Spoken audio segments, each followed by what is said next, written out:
नमस्कार, मैं हूं आचार्य नंदिता पांडे और आपको गणेश जन्मोत्सव की अनंत शुभकामनाएं। 10 दिनों में चलने वाला ये गणेश उत्सव इस वर्ष 2023 में 19 सितंबर से लेकर के 28 सितंबर यानी कि अनंत चतुर्दशी के दिन तक का चलेगा।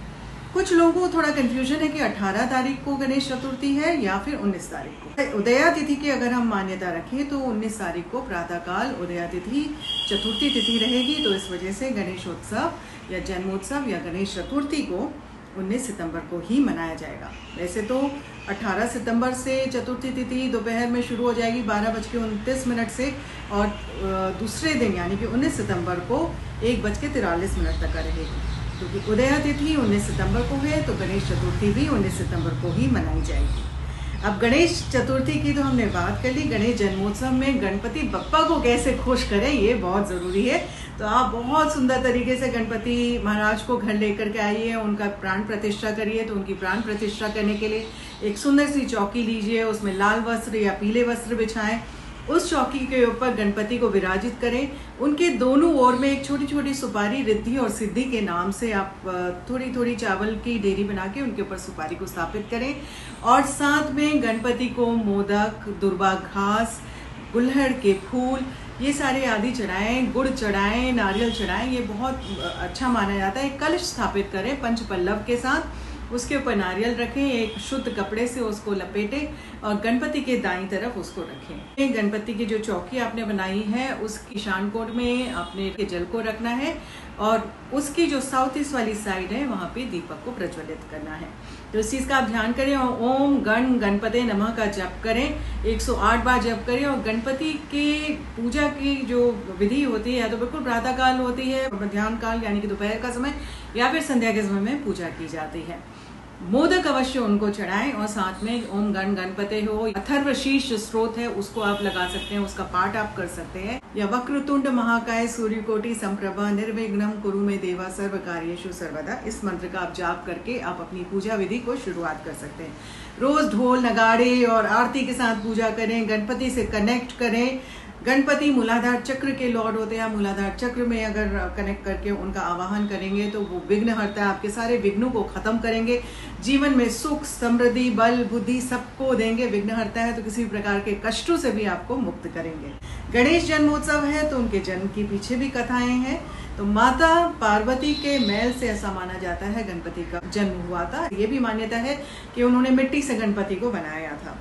एक बार माता पार्वती स्नान कर रही थी और महादेव तब तक घर में नहीं आए थे और उन्हें थोड़ा चिंता भी, तो उन्होंने अपने महल से बालक को उत्पन्न किया और उस बालक से बोला कि तुम दरवाजे पे उस दरवाजे की रक्षा करना, किसी को भी इस दरवाजे के अंदर मत आने देना, मैं अंदर स्नान कर रही हूँ। उसी समय ऐसा कुछ हुआ कि महादेव आ गए। जैसे ही महादेव अपने घर अंदर जाने लगे तो उस बालक ने उनको रोका। उन्होंने कहा कि आप अंदर नहीं जा सकते, मेरी माता का आदेश है कि यहाँ किसी को भी मैं अंदर एंट्री नहीं करूँ। तो महादेव ने बड़ा समझाया कि भाई ये मेरा ही घर है, मुझे आने जाने दिया जाए, लेकिन वो बालक टस से मस नहीं हुआ। जब वो बालक टस से मस नहीं हुआ तो महादेव क्रोधित हो गए और उन्होंने गुस्से में आकर के उसका सिर काट दिया, ये कहते हुए कि ये कौन है जो मेरे को मेरे ही घर में एंट्री देने से मना कर रहा है। जब माता पार्वती को इसका पता चला तो वो बहुत ज़्यादा क्रोधित हुए और उन्होंने कहा कि आपने मेरे बालक का वध किया और मैं कुछ नहीं जानती, आप इस बालक को वापस जिंदा करेंगे। अब ऐसा तो हो नहीं सकता था। उन्होंने नंदी को हुक्म दिया कि जाओ किसी का सिर काट करके लेकर के आओ। तो नंदी गए तो सामने आते आते हाथी का ही उन्होंने सिर काटा और लेकर के आए।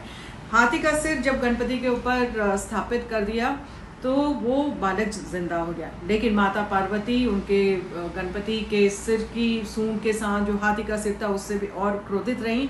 उन्होंने कहा कि अब ऐसा होगा क्योंकि आपने मेरे बालक को ऐसा बनाया है, मैं तब तक अशांत नहीं होंगी जब तक आप ये वरदान नहीं देते कि सबसे पहले सर्वप्रथम पूजनीय किसी भी शुभ काम के लिए मेरा ये बालक गणपति होगा। तभी जाकर के बाकी सारे देवी देवताओं की पूजा की जाएगी और जब भी ऐसा नहीं होगा तब कुछ ना कुछ विघ्न या कष्ट अवश्य आएंगे। महादेव ने माता पार्वती को शांत करने के लिए उनको वरदान दिया और वो खुद भी ग्लानि से भरे थे, तो इसलिए वरदान के ठीक है मेरी गलती हुई और ये बालक जो है सबसे पहले पूजनीय रहेगा। तो ऐसे गणपति बप्पा का जन्म हुआ और गणपति बप्पा आज तक का बल बुद्धि विद्या सभी के दाता हैं। बहुत ज़्यादा इंटेलिजेंट हैं, बहुत ज़्यादा बुद्धि अपनी यूज़ करते हैं, बल यूज़ करते हैं, विघ्न हरता है, किसी भी प्रकार के विघ्न होते हैं आसानी से टाल देते हैं और बहुत जल्दी खुश भी हो जाते हैं। तो ये जन्मोत्सव के साथ 10 दिन की पूरी प्रक्रिया रहती है और 10वें दिन वो वापस अपने घर कैलाश में जाते हैं। तो इसलिए विसर्जन एक प्रतीकात्मक रूप होता है कि उनको वहाँ वापस कैलाश भेजा जा रहा है। तो आप कोई 1.5 दिन के लिए रखता है, कोई 3 दिन के लिए गणपति रखता है, कोई 5 दिन के लिए रखता है। तो जितने भी दिन गणपति को रखें, खूब ढोल नगाड़ों के साथ उनका स्वागत करें, घर पे रौनक रखें, लोग भजन कीर्तन करते हैं, भोजन आदि बांटते हैं, प्रसाद बांटते हैं। बहुत सुंदर समय रहता है, बहुत खुशहाली रहती है उन पूरे दिनों में घर पे। और जब बप्पा जाते हैं तो अपने साथ साथ आपके घर के जितने भी विघ्न होते हैं, जितनी भी समस्याएं परेशानियां, उनको भी अपने साथ लेके चले जाते हैं। उनको विसर्जित किया जाता है इस प्रतीकात्मक रूप से कि वो